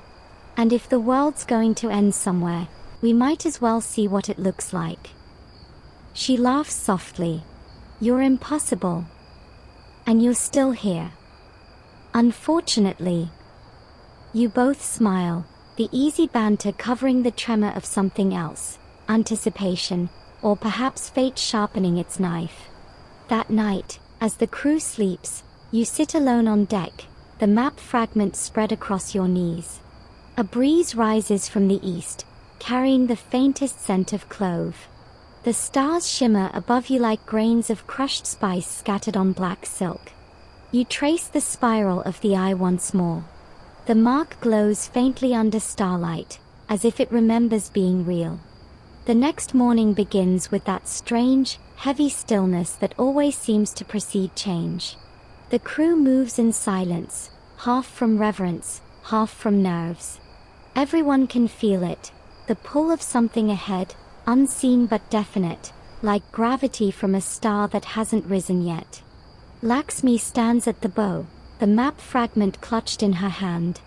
The sea is calm, but the air is restless. We're close, she murmurs. Too close, maybe. You join her, peering over the rail. The water is unnaturally clear, so clear it looks more like sky than sea. Fish dart beneath, their scales catching the light like shards of mirrors. For a dizzying moment, you can't tell if you're sailing above or below the world. I don't like quiet oceans, you say. She smirks. You prefer the ones that scream at you. At least they are honest. She laughs softly, but it fades quickly. You ever wonder, she says, why the route was called Lost in the first place? Maybe it wasn't lost. Maybe it was hidden. From who? From us. The ship cuts through the water, following the faint trace of the whisper current. You can feel it now, a gentle tug, almost like breath beneath the hull. The same pulse you felt under the sky tree, but stronger. More insistent. By midday, clouds begin to gather. Thin, high at first, then thick and dark. The wind shifts, smelling faintly of sulfur and rain. Volcanoes again, Laxmi mutters. Of course. The horizon ahead glows faintly red. You pull out Ura's fragment. The symbol of the eye sits exactly where the glow now burns. That's it, you whisper. The crew begins murmuring prayers in a dozen dialects. Even the wind seems to lower its voice. The glow intensifies until it spills across the clouds, staining the sea in molten copper. Then, like a mirage rising from the horizon, an island appears, small, circular, ringed by black cliffs and smoke. The center glows like a living ember. The eye of fire, Laxmi breathes. It's real. You should be afraid. But instead, you feel a strange calm. The kind that comes when curiosity outweighs self-preservation. Take us in. The channel between the cliffs is narrow, barely wide enough for the ship. Steam rises from the water, carrying a smell like metal and pepper. As you pass through, the temperature climbs. Sweat slicks your skin. Every sound, waves, ropes, even your heartbeat, feels amplified, echoing off the rock like 100 unseen voices whispering back. At last, the channel widens into a vast lagoon. The water here is glowing, faintly orange, lit from below by something that shouldn't be possible. At the center, a small island sits like a pupil inside a burning eye. And on that island, you see the remains of a stone temple, half buried in ash. The crew refuses to go further. Bad luck, mutters one of them. That place eats names. Laxmi glances at you. We'll take the rowboat. You nod. We. She smirks. You didn't think I'd let you hog all the glory, did you? The row across is silent except for the hiss of oars. The closer you get, the hotter the air becomes, like walking into a forge. When you step onto the black sand, your boots leave faint glowing footprints that fade slowly behind you. The temple is old, older than any architecture you've seen in these islands. Its stones are covered in glyphs, half eroded, depicting waves, stars, and what look like human figures surrounded by flame. One panel shows a ship sailing straight into the sun. Historians still argue whether this site ever existed, you say quietly, half to yourself. Some think it was a myth, an allegory for greed. Greed makes good architecture, Laxmi replies. Inside the temple, the air hums. The walls shimmer faintly with heat, but it's not uncomfortable, it's alive. At the center stands a pedestal, carved from volcanic glass. Resting on it is a small clay sphere, cracked but intact. You hesitate. Do we touch it? Obviously, she says, rolling her eyes. What's the worst that could happen? You raise an eyebrow. We melt. She grins. Worth it. You both step forward. The moment your fingers brush the surface, the sphere pulses with light. The ground vibrates. A sound rises, not a roar, but a deep, rhythmic thrum, like a giant heartbeat. The air ripples, and for an instant, the temple walls dissolve into a panorama of memory. You see ships sailing, storms raging, volcanoes erupting. The entire archipelago unfurls like a living map, the spice roots glowing golden, each island breathing in and out like lungs. You see the Maluku Islands as they once were, crossroads of the world, beating heart of empires, dream of every merchant and monarch. Then you see what came after, colonies, wars, ships burning, trees cut down. The gold lines fade to ash. And then, quietly, the sea begins to reclaim everything. Roots wrap around ruins. Coral grows over anchors. The glowing lines dim until only one remains. The whisper current, still flowing, still remembering. The vision fades. You're back in the temple, the sphere dim now, cracked open like an egg. Inside, A single clove sits, blackened, but whole. Lakshmi exhales. That's it? One spice. You laugh softly. Maybe it's the first one. Or the last. She picks it up carefully, holding it to the light. Smells like the ocean trying to apologize. Outside, the lagoon's glow begins to fade. The sea cools, the air grows lighter. The eye of fire is closing. You row back in silence, both of you lost in thought. Once aboard, the crew watches you expectantly. Well, someone asks. You hold up the clove. We found the end of the world, you say. And it smells amazing. That night, the ship drifts quietly beyond the cliffs. The volcano behind you rumbles one last time, sending a plume of sparks into the sky. The stars above seem brighter now, as if the world, having burned, decided to shine instead. You lean against the railing, the charm from Nauru still warm in your palm. For the first time, it doesn't hum. It's silent, peaceful, as if whatever it was waiting for has finally happened. Lakshmi joins you, her voice low. So, what now? You glance east, where the horizon is already paling with dawn. Now we follow the return current, you say. Every lost route leads home eventually. She smiles faintly. If we can still find it. Maybe home finds us. You both watch as the sun rises, turning the water gold again. The light catches the last wisp of smoke from the volcano, curling it into the shape of a spiral, the same one etched into your charm. And just like that, the sea erases the mark, smooth as ever, pretending it never knew you. The following morning, the sea feels different. Quieter, softer, but not empty. More like a breath held just before an exhale.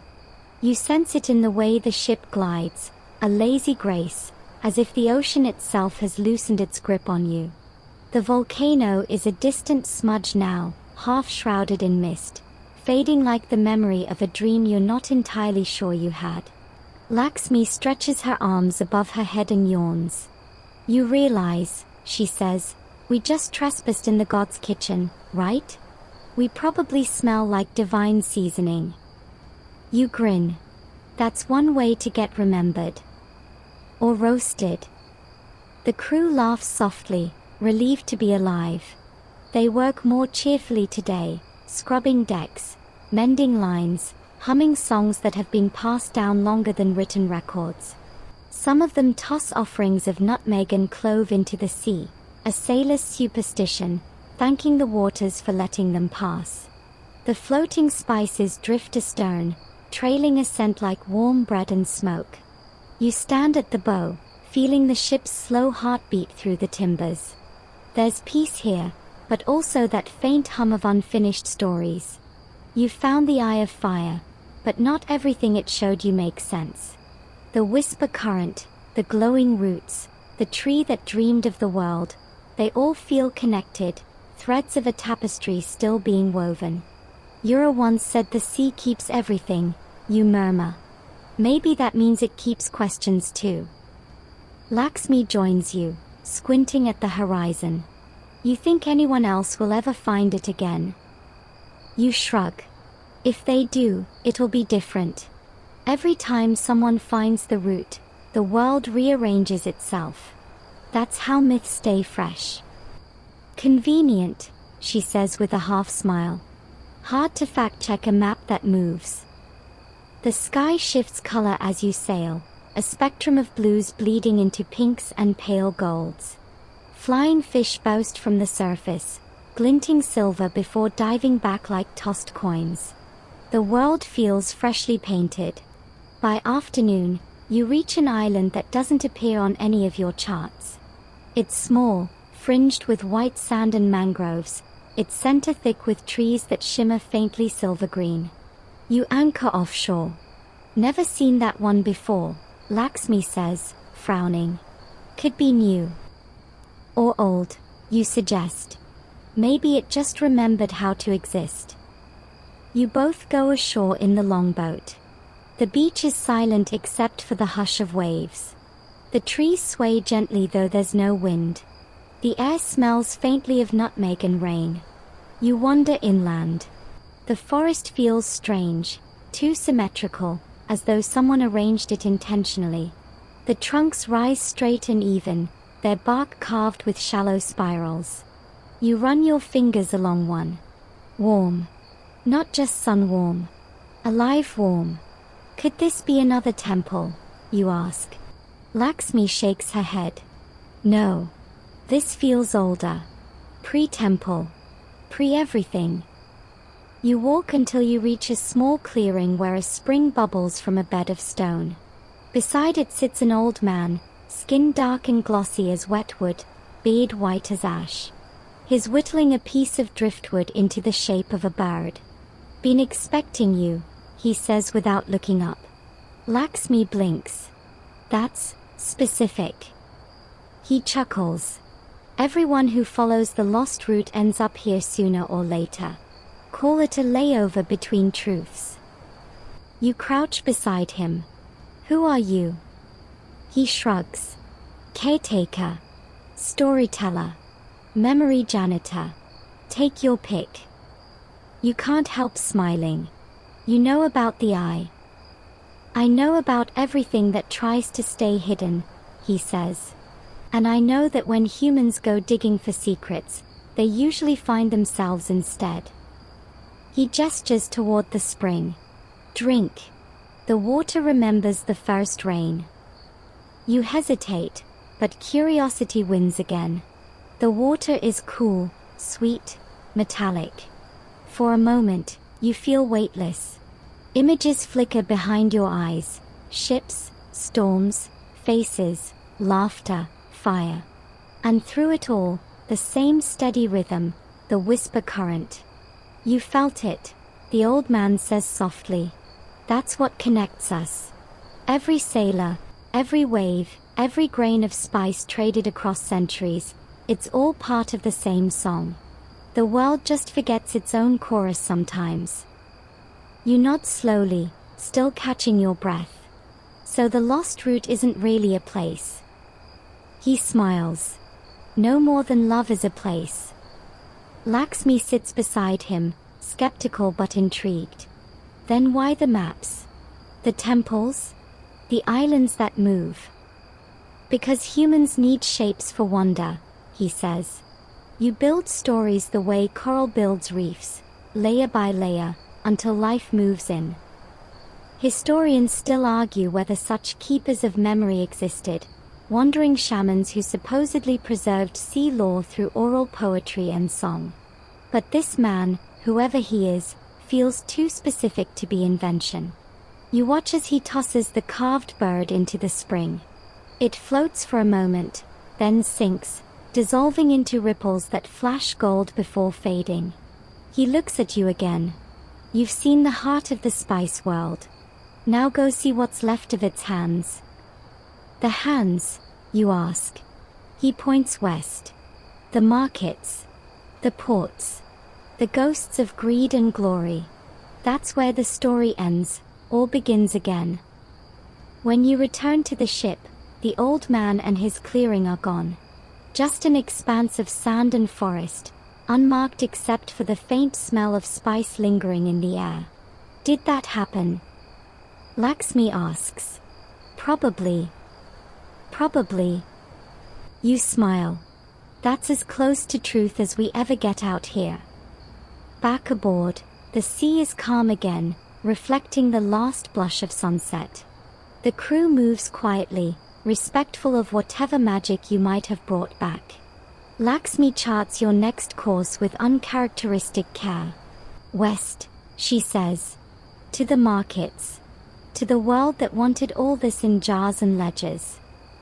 Home stretch, you reply, though it doesn't feel like home. Not yet. The stars come out one by one, each one mirrored in the dark water below. You realize, with a slow, sleepy kind of awe, that the ocean itself looks like the sky tree now, its constellations spread both above and beneath you. The route isn't lost at all, You've just learned to see it twice. By the time your ship reaches the western seas, the water grows busy again. The silence of forgotten islands gives way to voices, shouts in Malay, laughter in Arabic, and the splash of oars in crowded harbors. You can smell civilization before you see it. Smoke, salted fish, fermenting fruit, and something metallic, coins perhaps, or the clink of ambition. The port of Banda unfurls like a fever dream. Wooden piers bristle with ships from half the known world. Javanese junks, Arab dhows, Portuguese caravels. Their sails flap like mismatched wings. Piles of nutmeg and cloves rise from the docks in neat pyramids, guarded by men whose eyes weigh profit heavier than gold. Laxmi whistles. So this is where paradise went to get sold. You nod. And where the lost routes turned into trade routes. She grimaces. Doesn't sound as poetic. You step ashore, blending into the throng. Every few paces, a different language collides with yours. Bargaining, boasting, swearing. You hear someone shouting about a shipment bound for Goa, another boasting of a new Dutch fort being built nearby. Everywhere, the air is spiced and tense. The world's appetite for flavor is insatiable. Historians still argue whether it was the demand for nutmeg and cloves that truly launched the age of exploration, or whether those voyages were just an excuse for conquest already planned. Either way, you can feel the hunger here. You wander the market lanes. A boy offers you dried mace strung on a cord like jewelry. A woman in crimson robes crushes nutmeg against a pestle, releasing a scent so potent it feels like stepping into a memory. Did you know, she says, without looking up, that nutmeg can cure the plague? You blink. That's generous. She nods solemnly. Or cause visions if you take too much. Either way, the merchants win. A fringe fact, but true enough, nutmeg was once thought to repel disease and even witchcraft. In London, people carried it in silver pomanders. In Venice, they sold it like relics. You imagine all those faraway hands clutching tiny fragments of this island's soul, believing it would keep death at bay. Laxmi leans close. We're standing in the center of the world's most profitable myth. You smile ruefully. And we just saw the source. A trader overhears you and laughs. You talk like a poet, not a buyer. You want nutmeg or not? You buy a small pouch, more for the story than the spice. Later, as dusk stains the port orange, you and Laxmi climb the hill above the harbor. The town below flickers with oil lamps, each one a tiny star burning in human hands. Ships rest at anchor like shadows against the dying light. Hard to believe this used to be the edge of the map, she says. It still is, you reply. Just depends which direction you're looking from. You sit together on an old stone wall, watching the world pulse below. Do you think the people down there know? Laxmi asks quietly. About the whisper current, the eye, the old man. You shrug. They know their own versions. Maybe that's enough. The world doesn't run on facts, it runs on stories people believe in. Which one do you believe? You think for a long time. The harbor winds smell of nutmeg and ash. Somewhere a drum begins to beat, slow and hypnotic. I believe, you say finally, that somewhere out there, the sea still hums the same song. And that every ship that leaves here, every greedy, hopeful, terrified ship, carries a note of it along. She grins. Even ours. Especially ours. The wind shifts, and for an instant, you think you hear it again, that low, resonant tone beneath the waves. The whisper current. Listen, you murmur. Laxmi tilts her head. You think it's following us. Maybe it's reminding us, you say, where it all started. Below you, a group of sailors sing as they haul barrels to the docks. Their chant syncs perfectly with the rhythm of the tide.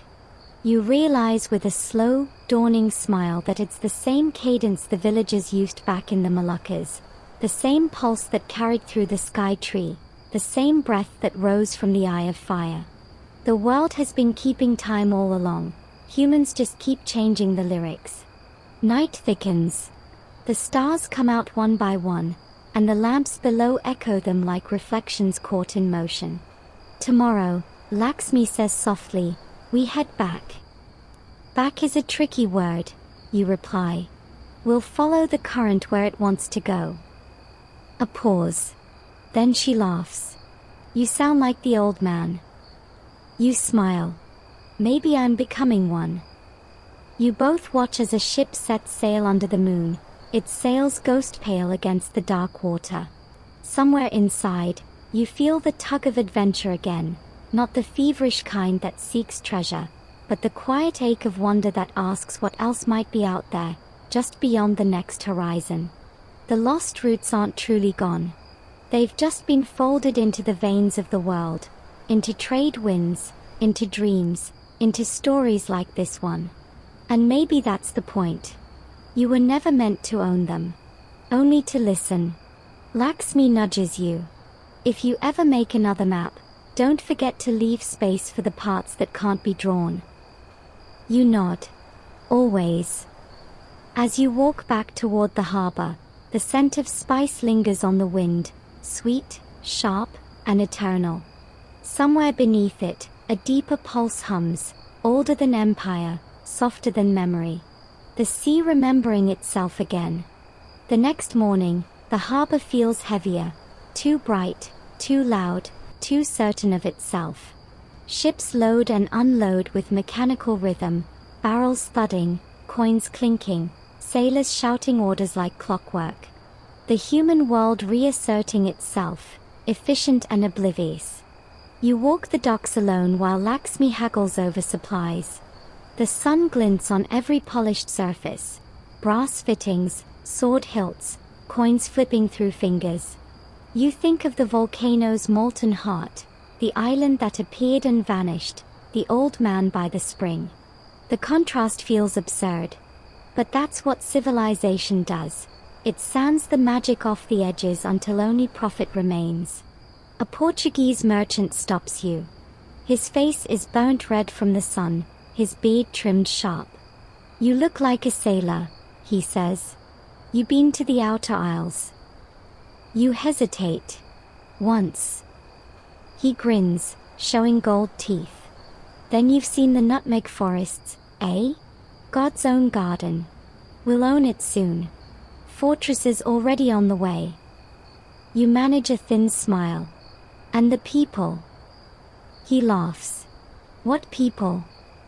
He walks off, counting coins, and you feel something in your chest twist. History is sharpening its knives, and you already know what happens next. The Banda massacre, the Dutch monopoly, the long silence. You can almost hear the echo of it through time, the lost roots collapsing into war and paperwork. Lakshmi joins you, her expression tight. They're calling it discovery again. Of course, you say softly. It always is when someone new shows up. You both walk toward the quieter end of the pier, where the air smells less of ambition and more of seaweed. The horizon is a clean line, unbroken, and for the first time in weeks, you think of home, not a port or a house, but that simple feeling of belonging somewhere in motion. Do we go back to Maluku? Lakshmi asks. Not yet, you reply. There's something else I need to do first. You pull out the small pouch of nutmeg you bought in the market. You untie it and pour the contents slowly into the water. The brown seeds bob, then drift apart, tiny planets in a vast blue sky. Lakshmi watches in silence. An offering. Or a reminder, you say, that everything we take from the world leaves a story behind. Historians still argue whether sailors ever truly understood the cost of their own voyages. Maybe some did. Maybe others didn't care. But standing there, You feel the whisper current rise again, soft, forgiving, infinite. You close your eyes. The hum grows louder, wrapping around you like a pulse. You can smell the sky tree again, taste volcanic ash and rain. The eye of fire flickers just beyond your eyelids, molten and alive. When you open your eyes, the sea is calm, the nutmeg seed's gone. Only the faintest ripple remains, spreading outward in slow circles. Lakshmi breaks the silence. You know, you never did tell me what you saw down there. In the eye. You smile. I don't think I can. It wasn't meant to be translated. She studies you. Maybe that's the point. Some things have to stay unspoken. You nod. Otherwise, they stop being sacred. The ship rocks gently beneath your feet. The day warms. Life resumes around you. Fishmongers shouting, gulls squabbling, ropes creaking. But none of it feels intrusive anymore. It's all part of the same symphony now. As you prepare to cast off, you glance once more toward the open sea. The water glows faintly under the morning light, just enough to make you wonder if the whisper current is waving goodbye. Or maybe it's just beginning again. Where to? Lakshmi asks, coiling the last rope. You grin. Anywhere the sea remembers us. She laughs. That narrows it down to, what, the whole planet. You both chuckle, the sound swallowed by the wind. The ship leans forward, catching the tide like a breath taken before a story continues. And as the port of Banda shrinks behind you, the hum returns one last time, a vibration deep in the hull, familiar now, comforting. You realize it isn't the sea that's been whispering all along. It's you, the listener, finally quiet enough to hear the world's memory singing back. The lost spice routes were never about direction. They were about connection, threads of scent, sound, and story woven across time. You were just lucky enough to follow one before it faded again.